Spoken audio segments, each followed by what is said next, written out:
台塑的台北企业总部园区5000名员工今开始上班，一若头一天下班时间就撞到拜五的下班人阵。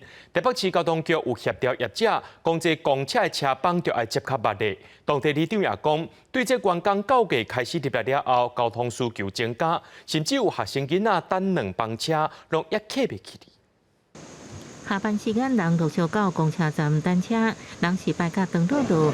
这次台塑企业5000外员工进驻当地了后，第一个下班日，多是拜五，等车人已经有心理准备。有可能上不了车啊，可能不知道什么时候才回得到家，就还是只能等公。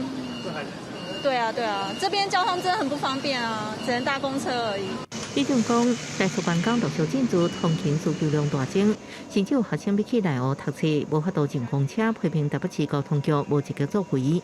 这边的话，有些孩子他要去内湖上学的，就完全上不了车，但是已经9月开学到现在哦，所以一直没有得到一个协助。台北市交通局回应，其实针对台塑企业总部搬迁，5月都开过2摆会，也协调4线公车加密班次。台塑除了采取上班分流、遥员工专车，是否甲辖区环境合作，并且监控当地车流状况。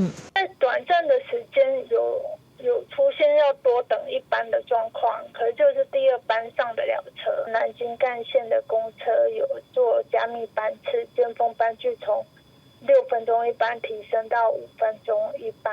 台塑集团也发声明进前向市府提出，有坐公车的员工3811人，企业家己会使转接车，搁继续承载下班转接车来疏运员工。记者综合报道。